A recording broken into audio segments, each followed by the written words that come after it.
the Senate from the National Assembly. Also, the current president of the CMLP has been arrested. Mr. Renzi itself is in exile for the moment. And so I think it's good that he explains to you what the situation is. He is here together with Lombota, Sotarin, and Theolong Samura, were 3 MPs of our National Rescue Party. So that if we vote on the urgency resolution, we do it with conviction and informed by all the elements that we need to know. So, Mr. Renzi, I give you the floor. Merci, Monsieur le Président. Si j'avais su que vous avez parlé français, j'aurais fait mon introduction en français. C'est pas grave. Je me rappelle que c'est pas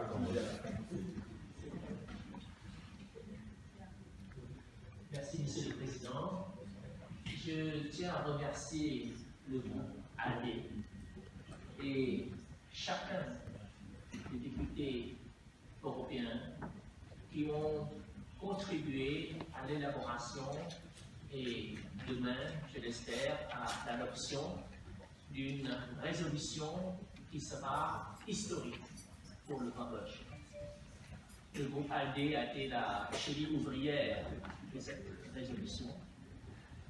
Je lui sais gré et tous les Cambodgiens, à travers moi maintenant, nous voudrions exprimer notre plus grande gratitude envers tous les membres du groupe AD qui ont passé du temps, qui ont discuté et qui ont contribué à mettre au point une résolution donc, historique pour le Cambodge et qui va certainement contribuer à trouver une solution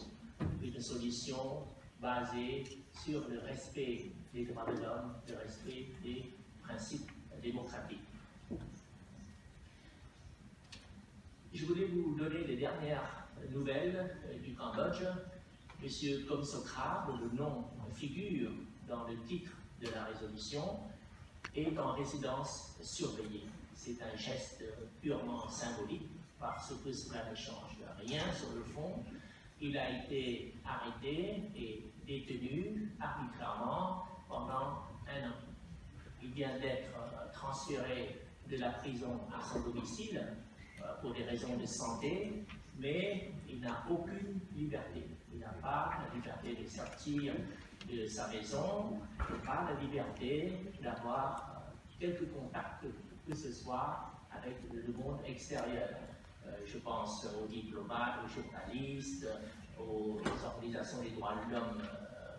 C'est donc interdit. Donc il ne peut rien faire. C'est pour ça que cette résolution vient à temps pour demander la remise en liberté totale, entière et définitive à M. Kum Sokha. La situation de M. Kum Sokha maintenant ressemble à celle de Aung San Suu Kyi. Quand Aung San Suu Kyi, pendant des années, était en résidence surveillée, le monde entier demande sa libération. Donc, je vous serais très reconnaissant de dire qu'il faut continuer à demander la libération de M. Kum Sokha, même si on l'a transféré de la prison jusqu'à son domicile, mais la résidence surveillée, c'est quand même une restriction très grave de sa liberté. Je suis très reconnaissant aussi pour le contenu de cette résolution, particulièrement sur le point de la libération de M. Kum Sokha et aussi l'abandon des charges qui pèsent contre lui et contre les dirigeants de l'opposition. La répression politique au Cambodge a revêtu dernièrement la forme d'un acharnement judiciaire. Donc on accumule les accusations contre M. Konsokha. On remonte ces accusations à 25 ans en arrière et on va lui trouver d'autres fautes qu'on impute à M. Konsokha pour restreindre sa liberté. En fait, ce que le régime de M. Hun Sen veut éviter, c'est la résurrection de l'opposition. Et le régime de M. Hun Sen a dissous l'opposition et, comme le président a dit tout à l'heure, a interdit d'activité politique les 118 dirigeants de l'opposition. Il a confisqué toutes les positions, tous les postes qu'on a obtenus par voie de suffrage universel, aussi bien au niveau national qu'au niveau local, 55 députés, plus de 5000 conseillers communaux élus au niveau local se sont vus confisquer leurs postes. Et ces postes ont été attribués aux partis au pouvoir, qui maintenant, après des élections truquées, contrôle 100% des sièges de l'Assemblée nationale et contrôle 100% des sièges de conseils communaux. Donc c'est un retour en arrière, c'est très grave, c'est le retour à un système de partis unique, du type communiste, comme pendant la guerre froide. Et c'est ce que voulait éviter justement la communauté internationale qui a poussé à la signature des accords de Paris de 1991. Les accords de Paris prévoient prévoit pour le Cambodge un système de démocratie libérale et pluraliste. Maintenant, il n'y a plus de démocratie, il n'y a plus de liberté, il n'y a plus de pluralisme. C'est pour ça que cette situation qui est très grave, qui depuis 25 ans, on n'a jamais connu une telle situation, une telle dégradation. Les efforts que la communauté internationale ont déployés pendant 25 ans pour faire avancer la démocratie, ces efforts ont été soudainement réduits à néant, avec la dissolution de l'opposition, avec la confiscation de tous les postes que l'opposition a obtenus par voie de suffrage universel et avec l'organisation d'élections truquées qui ont été dénoncées par la communauté internationale. Donc, ce que contient la révolution, la libération de M. Konsokha et l'abandon des charges, de toutes les charges qui pèsent contre lui et contre tous les dirigeants de l'opposition, ça c'est un point capital. Le deuxième point, c'est que l'abandon de toutes ces charges doit normalement permettre à l'opposition de recommencer ses activités, parce que l'opposition a été dissoute l'année dernière, précisément sur la base de ces accusations contre M. Konsokha. M. Konsokha a été accusé de trahison, de complicité avec les États-Unis pour renverser le régime de M. Hun Sen.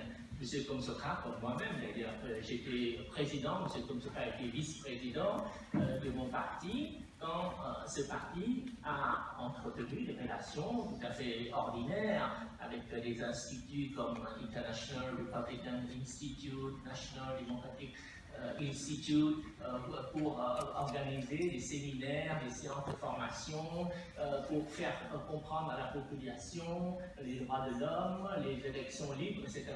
Juste parce que nous avons participé à ces séances de formation avec des organismes basés à Washington, que nous avons été accusés de trahison. Mais c'est cousu de fil blanc, c'est vraiment inacceptable. Donc, c'est très bien que le Parlement européen demande l'abandon de ces charges, parce que une fois ces charges abandonnées, ipso facto, il n'y a plus de raison de dissoudre l'opposition. Donc l'opposition devrait être permise, on devrait permettre à l'opposition de reprendre ses activités. C'est ce qui est marqué dans la résolution qui sera présentée demain au Parlement européen. Donc c'est des points très positifs. Un autre point très positif, pour la première fois, des sanctions sont envisagées. Vous allez demander à la Commission européenne, au département des affaires internationales, donc d'envisager, de prévoir, d'appliquer des sanctions à titre personnel. Ces sanctions ont été efficaces, comme le cas de la Birmanie, il y a une quinzaine d'années, c'était très efficace, et bien ça va être le cas pour le Cambodge également. Mais il y a un point, si jamais demain vous avez l'occasion de prendre la parole, c'est d'insister sur l'illégitimité, le caractère illégitime du régime de Hun Sen. Le nouveau gouvernement de M. Hun Sen vient d'être formé après des élections qui ont été dénoncées, comme ça, ce sont les termes utilisés par les Nations Unies, par l'Union européenne, par les États-Unis. Ce sont des élections qui ne sont pas crédibles, qui ne sont pas libres, qui ne sont pas justes, qui ne reflètent pas la volonté populaire. Donc ce sont des élections qui sont illégitimes, illégitimes en anglais. Donc les élections illégitimes ne doivent pas, amènent à un gouvernement illégitime. Eh bien, pas une fois dans la résolution de demain, il y a le mot légitimité. Parce que ce que les dictateurs comme Hun Sen, petit pays pauvre qui dépend de l'aide internationale, il a besoin de légitimité. Eh bien, la légitimité, c'est le mot-clé, c'est la notion clé. Si les députés européens demain pouvaient, à travers cette résolution, à travers les interventions qui suivent, pouvaient souligner que le régime de M. Hun Sen a perdu sa légitimité et la Commission européenne devrait poser la question de la légitimité parce qu'on ne traite pas avec un gouvernement illégitime comme on traite avec un gouvernement légitime. Et je voulais faire cette remarque que la légitimité, c'est quelque chose que seul l'Occident, seuls les pays démocratiques peuvent attribuer. La capacité d'accorder ou de conditionner la légitimité, ça fait partie de ce soft power que l'Occident détient. Eh bien, l'Occident devrait utiliser pleinement cette capacité d'octroyer et de conditionner la légitimité. Ça, c'est le premier point. Le deuxième point que je voudrais souligner, si demain, au cours des interventions, vous pouviez soulever la nécessité d'avoir des repères dans le temps, des benchmarks, dans un cadre, suivant un calendrier, un time frame, parce que c'est bien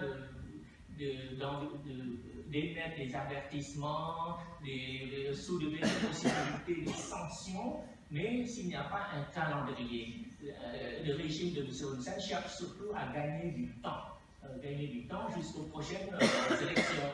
Donc il va trouver ceci comme prétexte pour ne pas appliquer la résolution qui sera votée demain. Donc si dans les interventions, vous pouviez dire à la Commission européenne qu'il faut quand même établir un calendrier, on ne peut pas se contenter de promesses vides. Il faut que la Commission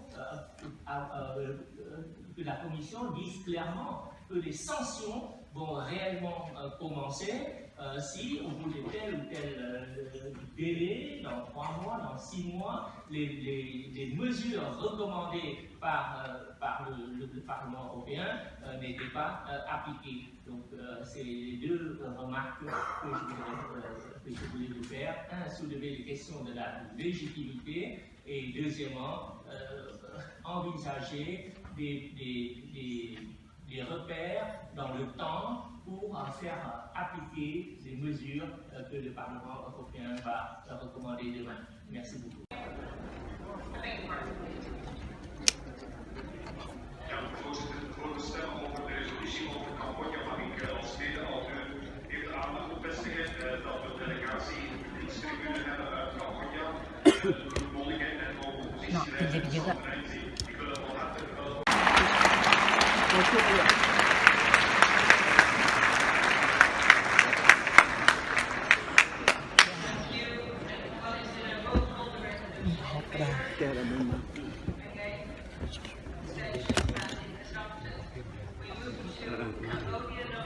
please. Amendment 1 in favour.